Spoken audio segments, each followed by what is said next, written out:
No defect. Repeat. No defect. Detector out.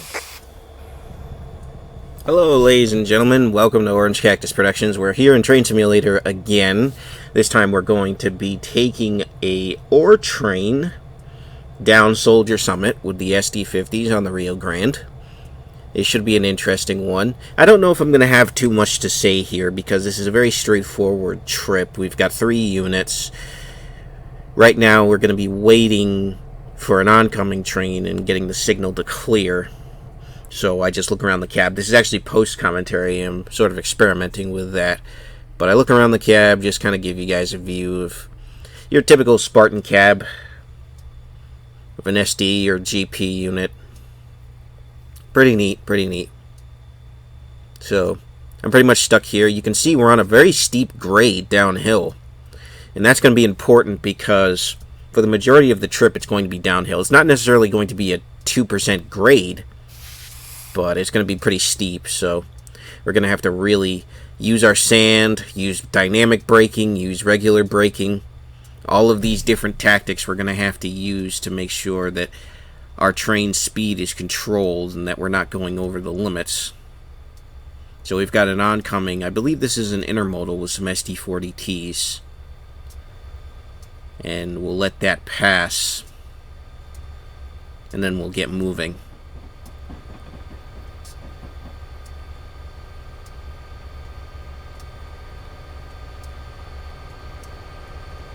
It's going very slow. But that's okay. He's going upgrade, I'm going downgrade, so I'll probably be going faster in the long run. And we won't have to wait too long here.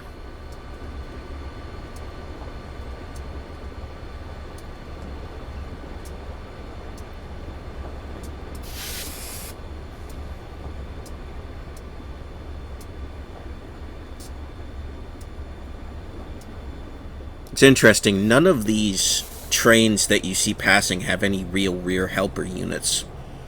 And mine doesn't either because we're going downhill, but I don't know, I just find it fascinating that on a nearly 2%, well actually it is a 2%, on a grade that steep you would think you would need help, but whoever made this scenario, apparently not.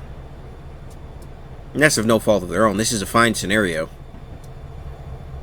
Alright. And so we are clear to go. Just gotta wait for the signal.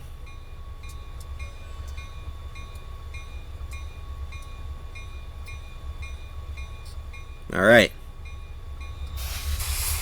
Well, actually, what I forgot to mention was that we're actually reading the little dwarf signal on the bottom right there, not the signal on the right. I made that mistake in-game, too. So, I just release the brake and just let it roll. Let gravity do the work. It's steep enough to where I can pick up some decent speed. And I end up just working the brake all the way down the hill. Just making air application after air application, releasing. Just trying to control the speed of the downhill descent. And that's going to be most of this video. Until towards the very end when we finally get a section where we can actually notch up some throttle. I would say that's the only downside of this scenario, is that it being downhill, it's mostly just braking. I guess some people like that, but I'm more a fan of actually working uphill than working downhill. But it's a pretty heavy train, so I figure, you know, gravity will do most of the work here.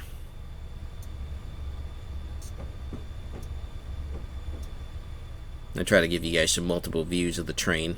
We'll be spending most of this trip in the cab, but every once in a while I'll showcase the train. Like, see, I've got the caboose, and you can see the full hoppers. I forgot exactly what type of ore that I'm hauling. It's not coal.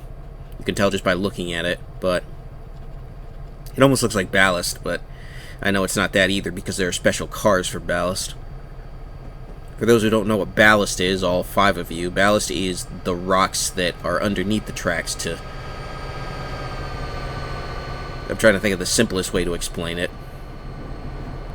Basically to keep the tracks even and support the weight.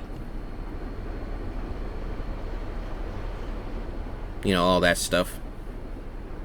And there's another hopper train. I don't think I checked to see if that one was loaded or empty. Looks like I didn't.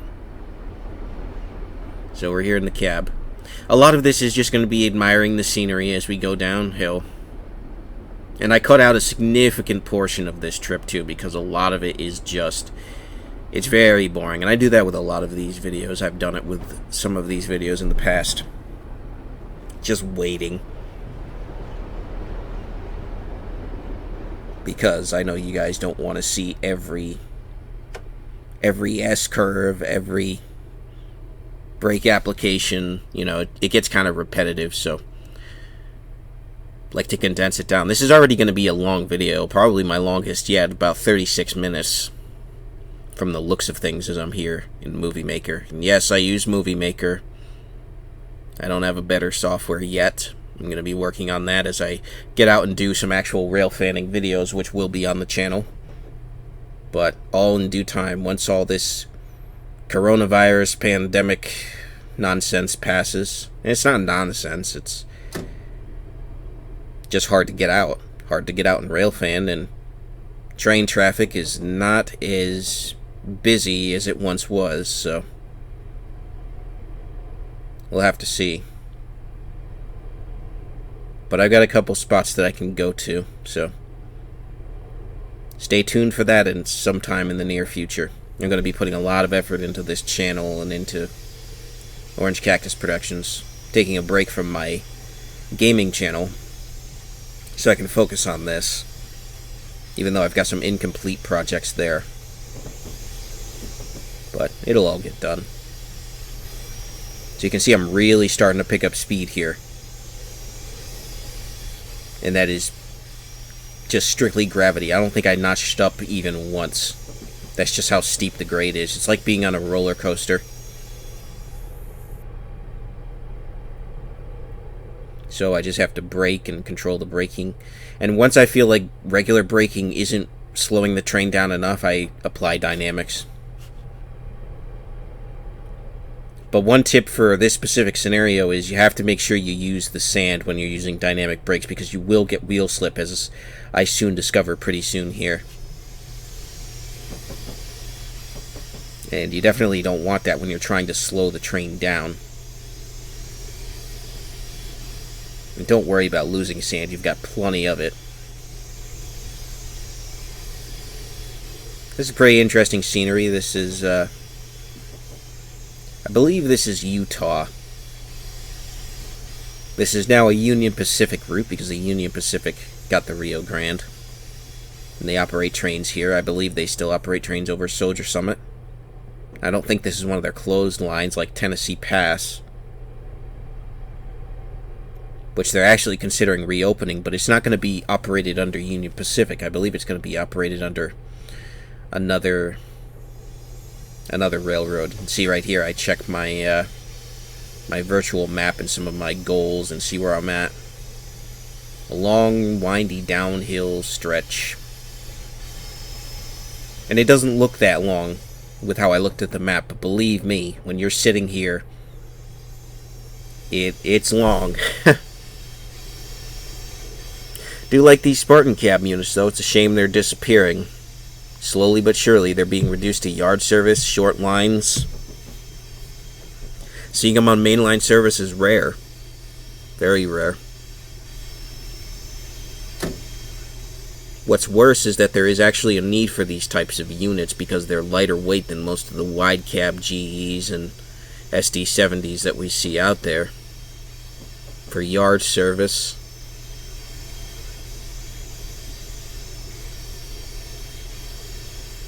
And EMD is doing a lot of rebuilding of them and repowering. But in terms of making straight up new from scratch models, they haven't done anything. The closest thing have been those genset units, and those have been a tremendous failure. All sorts of mechanical problems. So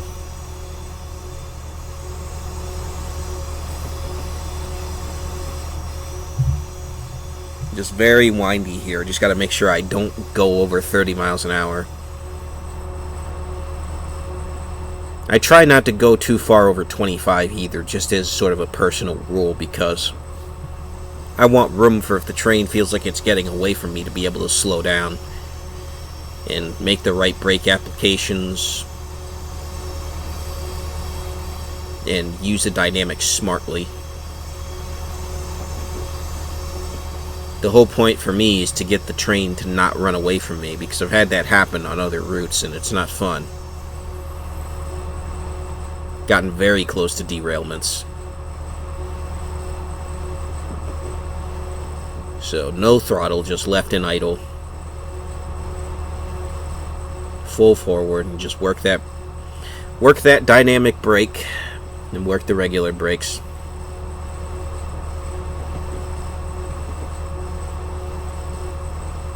And zoom into the control panel here, show you some of the details.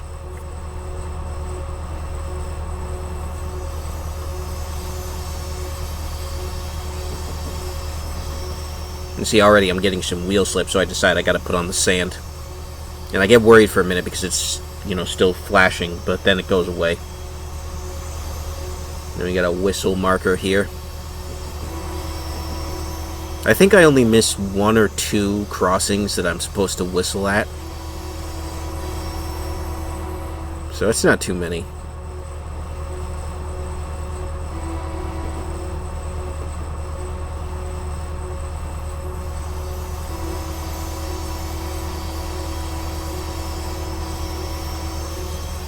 This appears to be a dirt road, not really a major crossing. There aren't even any gates.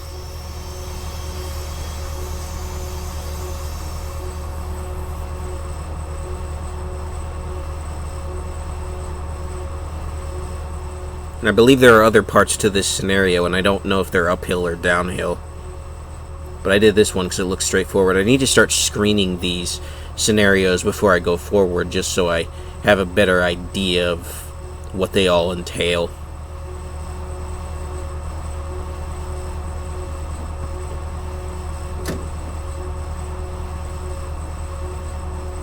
Coming up on the first break segment. I don't mean break as in breaking in the game, I mean break as in the video, where I sort of cut ahead, so. Alright folks, I guess I will see you at that point. See you in just a few seconds.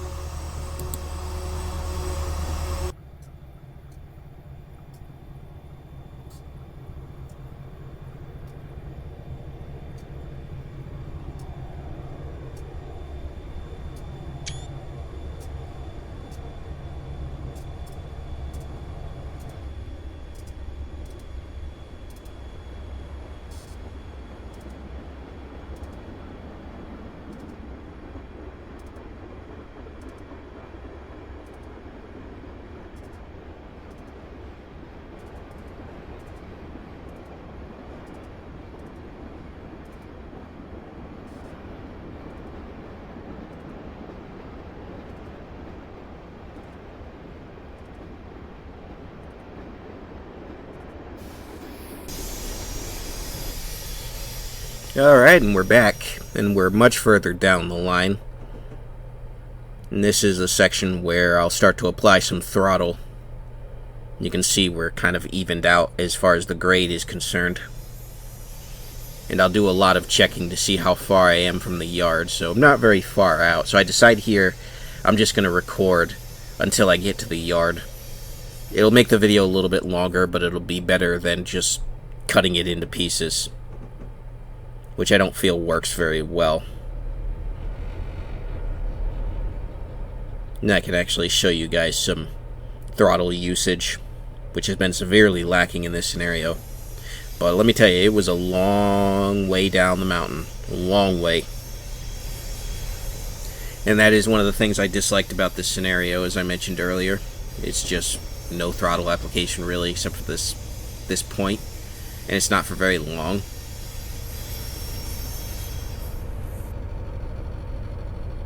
But we do get a few crossings here. A lot of back-to-back crossings. It's a more heavily populated area around here. So as I'm recording this, it is 5:21 in the morning. I recorded these parts last night, went to sleep, and now I'm doing the voiceover commentary. I think that worked out pretty good, all things considered. Instead of doing it all in one sitting and being exhausted. I think this is working out better than live commentary. Exterior view so you can hear some of the throttle. Oh, I also forgot to mention, between the break and now, I actually managed to find the gyrolight control. I actually had to look around the cab. It's actually on the top of the control box of the cab. A very weird place I would have never thought to look. But I knew it was activated because in the consist editor you can actually see it on, so I didn't know which hotkey it was set to, and apparently it's not. You have to find the manual switch to turn it on. So I just turned it on and left it on. Pretty neat.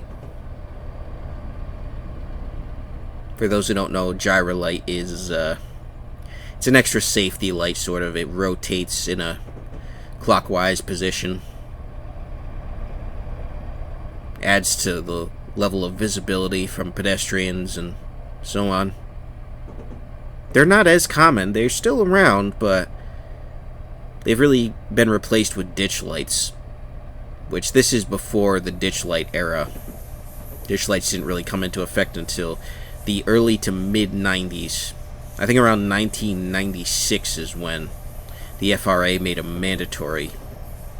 I could be wrong on the date, but somewhere around that time period, I believe. Certainly not in the 80s and prior.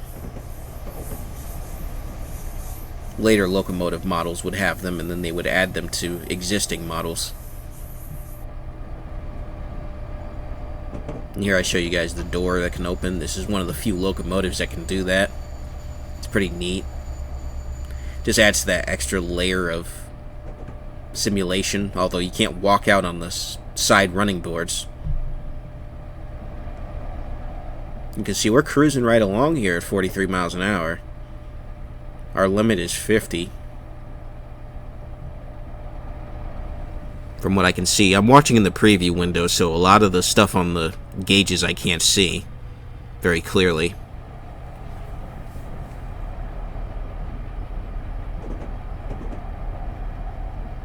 So, I'm going to reduce some throttle here.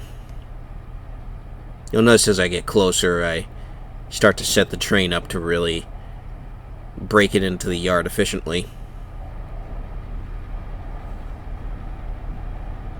So, not too long now till the yard. The scenery does start to change here, and you can see we're now on a single track. So that's cool.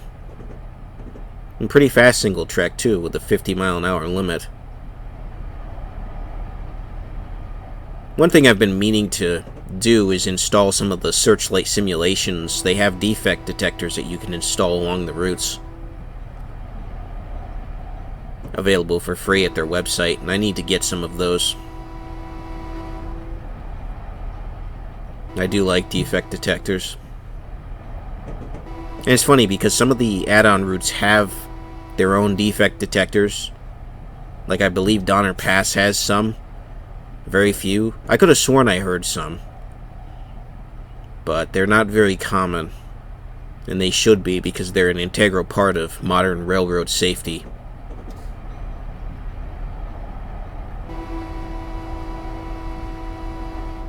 My intro is actually based on a defect detector. I used voice to text to make that. At least to make the voice. I like how it turned out. It won't probably be my permanent intro. I'll probably do something better once I can get actual train footage. Maybe I'll do one of those train passing intros that are so popular with most rail fans. But it'll be nice to be able to get out in Railfan. I'm hoping to be able to go out to Altoona to Horseshoe Curve at some point this year, if not next year. planning on going to the Reading Railroad Museum and maybe visiting the Reading and Northern. The Blue Mountain and Reading Railroad. I'm still confused as to which it actually is. I think the Blue Mountain and Reading is the tourist name, and then the Reading and Northern is the official freight name. But it's a cool railroad, from what I've seen of it. I just need to actually get out and go see it for myself. Most of the railroad stuff around here I've been to multiple times. Is Strasburg Railroad and the Railroad Museum of Pennsylvania, which they're both neat, but once you've been 3 or 4 times, it's just the same stuff. Not that it's not exciting. And recently I just started filming going to those places, but it's kind of samey. You know, same stuff over and over. Until you get something like 611, which I did a very poor job of photographing and videoing.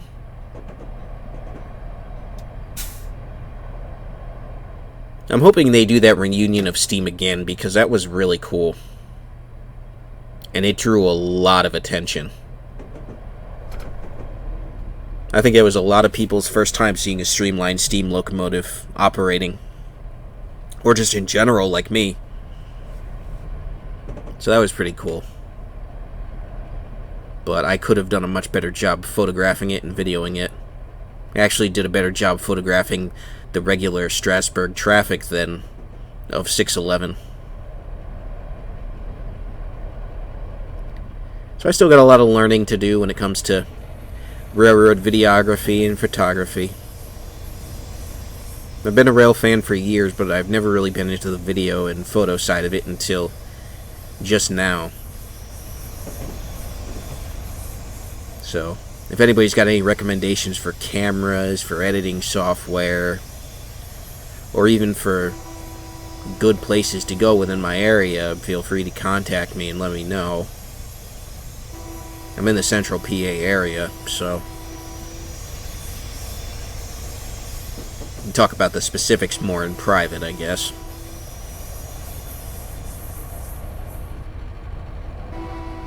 But I am very excited to get stuff to you guys, and I'm glad you guys are liking the train simulator stuff. I have gotten feedback of people saying they enjoy it, so I'm always glad to bring it to you, because it's definitely easier during this time to bring you guys just simple scenario runs and maybe even some simple quick drives. I think the hardest part is coming up with commentary, what to say. A lot of it is just watching the scenery, which isn't bad. I think the scenery is pretty cool. It's cool to see how they modeled everything, and it's neat.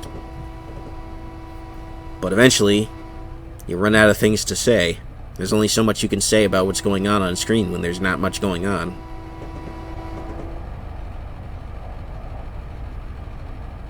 I will say, one of the problems that I have with this game in particular, I mean, there are 2 major problems. The first one, obviously, is the DLC pricing.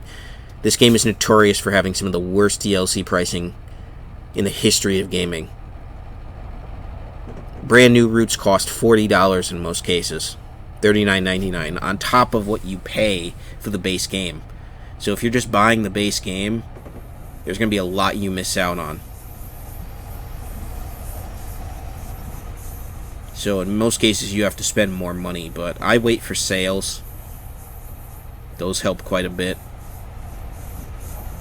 But I'll tell you, it is egregious some of the things they charge. And people don't like it, but yet people will still buy this stuff, because I think, honestly, this is, out of the 2 major train simulators that are available on Steam, this is easily the better one graphically and performance-wise. And it's not perfect. I mean, it's definitely running on an old engine. No pun intended. But I guess my second major problem, aside from the pricing of the DLC, is that Dovetail Games themselves seem to really neglect American content. They're really weird about American content. They've got some really good routes. They've got the Northeast Corridor. They've got 2 sections of the Northeast Corridor, but there are 2 sections missing. So it's weird. You've got New York to New Haven and Philadelphia to New York, but you don't have Philadelphia to Washington or New York to Boston. So, I don't know, it's weird. But I feel like you see far more, and I know it's a European, mostly European country. I think they're based in the UK. So it's more UK and European content, and I get that, but I would like to see more routes. Like, I'd like to see the BNSF Marceline sub. I think that'd be really cool. It's a really cool route. The most recent thing that they released as of the recording of this video was the clinch field, which is really cool because historically speaking, that's a pretty interesting railroad. But I think most people are just waiting for something significant, I guess.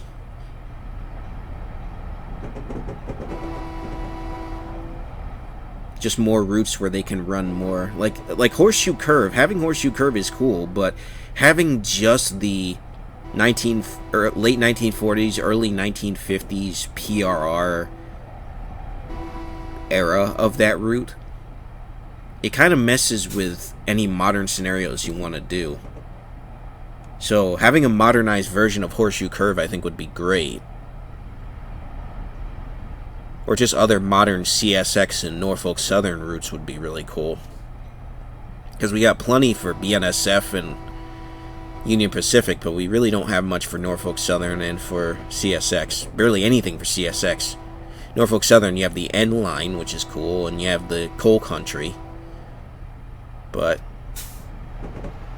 CSX, you just have Miami and some of the existing passenger routes. So I think that's my biggest complaint. But other than that, I really enjoy the game. I enjoy playing it. As a Railfan, it's a dream come true. I started playing these types of simulators with Microsoft Train Simulator. I broke the family computer with Microsoft Train Simulator because I added so many add-ons and filled up so much space in the hard drive. Oh, it was crazy. I do miss those days, though, because that game to this day is held in such high regard for how much customization and the community that was built around it. I remember when they announced they were going to do a sequel and then they canceled it, people were just heartbroken. I was too. But, I mean, there is hope because they're rebooting the Flight Simulator, which is another franchise I really, really like and have put time and add-ons into. So I guess there's hope yet for a new Microsoft Train Simulator if that takes off. No pun intended. Alright, the dispatcher's telling me he's got a track open for me. That's good. So I won't slam into the yard. And pretty soon here I'm going to start to apply some braking.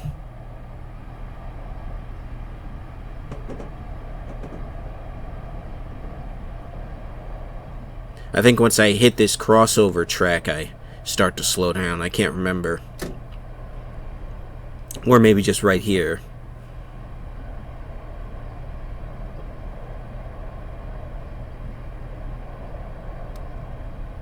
It is funny, though, that there really aren't any AI trains, especially when you get back to a 2 or 3 track segment. There will be some AI trains in the yard, but once you're sort of at the bottom of the summit, there's really nothing.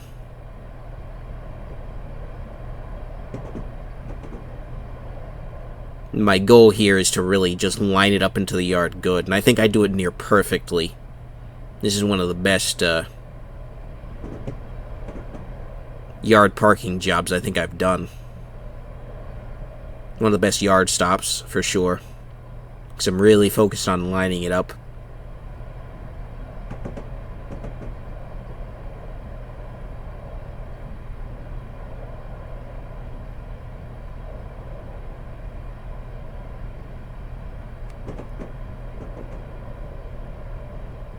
Slowing her down, slowing her down.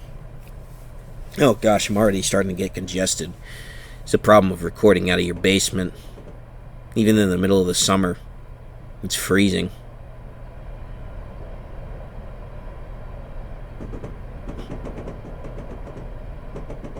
Alright, we're coming in here.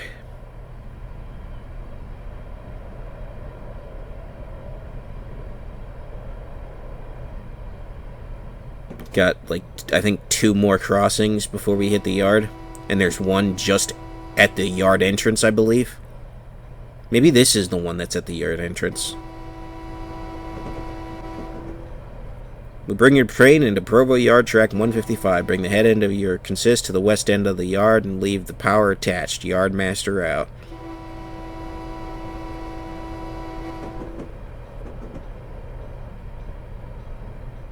Alright, there's one. That might actually be the last one. Because after this bridge, I believe, is the yard. Here at Provo.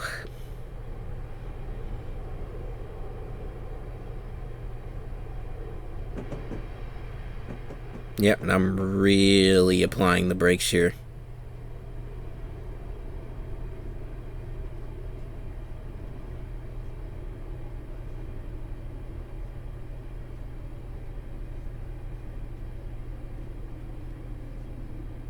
And then I put the bell on just for the slow movement. It's probably not 100% required, but just do it for safety.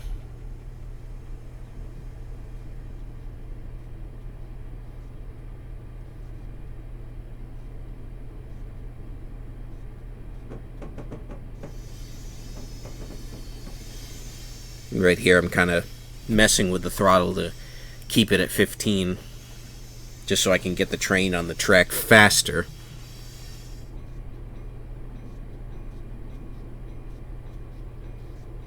And what's nice about this is that they don't have you going far off on section tracks, they just have you going straight through. Like track 155 is just right where I am, and I like that a lot. It's just a question of getting the whole train onto the track there. There's some GP9s waiting for an assignment.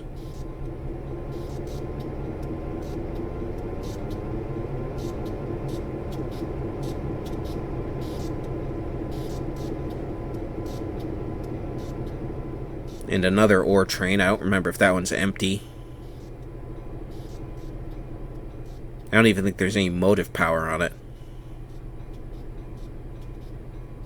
Rio Grande, the action road. Gosh, it was such a cool looking railroad. That's one thing I hate about these mergers, is that the railroads really just lose their identities. And visually, they just become so bland. The only exception I can think of is Norfolk Southern. I really like the logo that they have.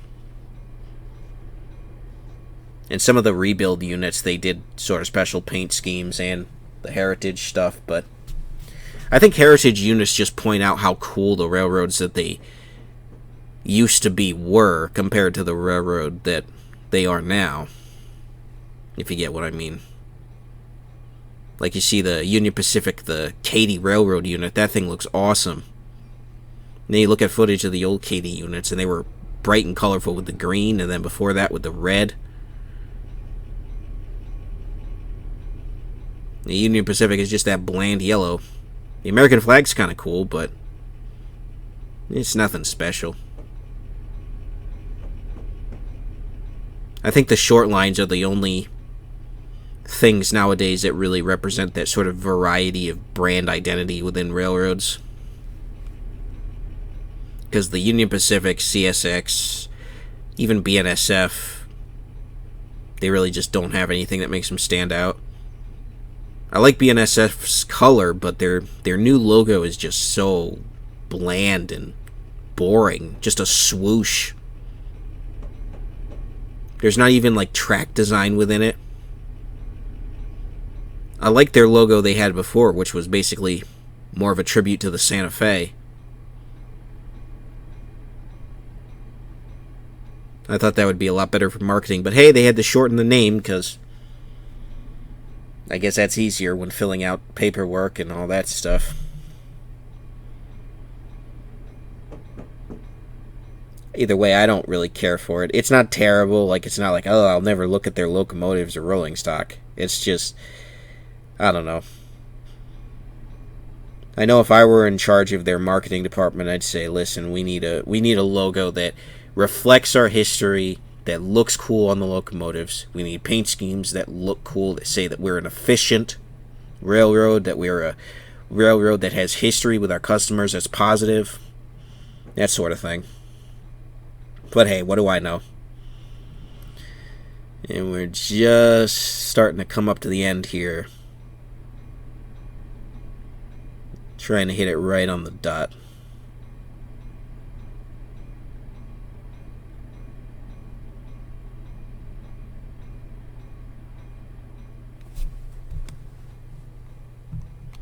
Alright. You can see the track to the right of me sort of goes up a little bit. I thought that was interesting.